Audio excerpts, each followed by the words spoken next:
Hello friends, welcome UPSC preparation only channel में आपका स्वागत है। फ्रेंड्स, आज की इस वीडियो में हम लोग बात करेंगे table tennis federation of India की जो मान्यता अभी हाल फिलहाल में निलंबित कर दी गई है, इस पूरे टॉपिक के बारे में।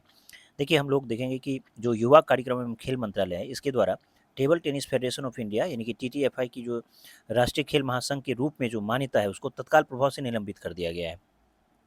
अब ये निलंबन आखिर क्यों किया गया है इसकी मान्यता, और अब इसको कैसे गवर्न किया जाएगा इस बीच, और फिर फ्यूचर में क्या सब अब हो सकता है, सारी ही चीज़ों को हम लोग समझते हैं अच्छे से।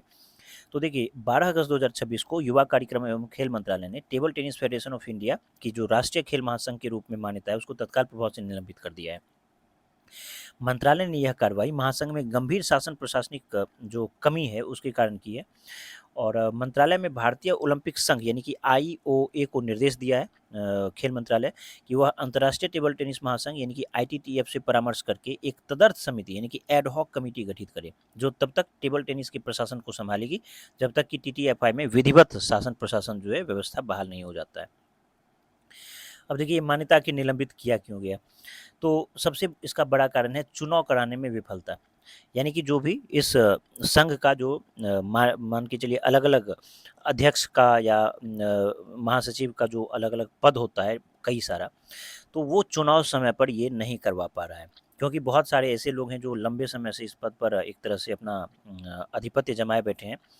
तो चुनाव कराने में विफलता इसका एक बहुत बड़ा रीज़न है। साथ ही साथ खेल मंत्रालय के द्वारा जो बहुत सारा गाइडलाइंस वगैरह जारी किया जाता है, तो उसको भी ये अनदेखी कर देता है। तो बार-बार इस तरह का रिपीटिशन होने की वजह से खेल मंत्रालय के द्वारा जो है, इसकी मान्यता को निलंबित कर दिया गया है।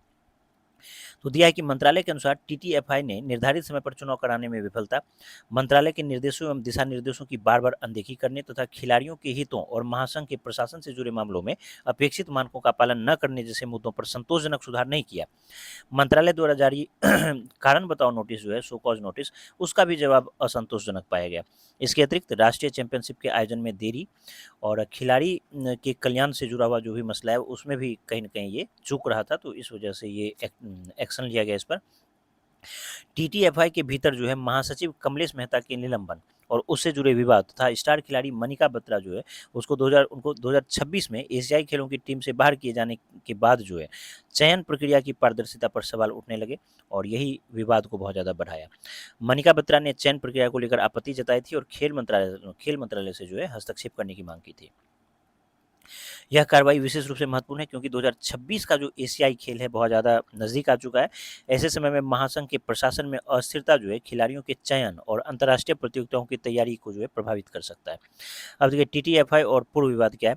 टीटीएफआई पहले भी प्रशासनिक विवादों में रहा है। फरवरी 2022 में जो है दिल्ली उच्च न्यायालय ने मनिका बत्रा की याचिका के बाद टीटीएफआई को निलंबित करते हुए प्रशासक नियुक्त किया था। उस समय विवाद मुख्यतः चयन समिति और मनिका बत्रा को एशियाई चैंपियनशिप की टीम से बाहर किए जाने से जुड़ा हुआ था। बाद में चुनावों के बाद जो है दिसंबर 2022 में महासंघ की व्यवस्था को फिर से बहाल कर दिया गया था। तो चलिए, अब हम लोग एक एमसीक्यू देखेंगे, इसको देखिए इसका सही जवाब क्या है। अगस्त 2026 में खेल मंत्रालय द्वारा table tennis federation of India यानी कि टीटीएफआई की मान्यता को निलंबित किए जाने के संबंध में निम्नलिखित कथनों पर विचार कीजिए। मान्यता निलंबित करने का प्रमुख कारण समय पर चुनाव न कराना था। भारतीय ओलंपिक संघ को अंतर्राष्ट्रीय टेबल टेनिस महासंघ यानी कि आईटीटीएफ से परामर्श कर तदर्थ समिति गठित करने को कहा गया है। टीटीएफआई की मान्यता बहाल होने तक तदर्थ व्यवस्था टेबल टेनिस के का प्रशासन संभालेगी।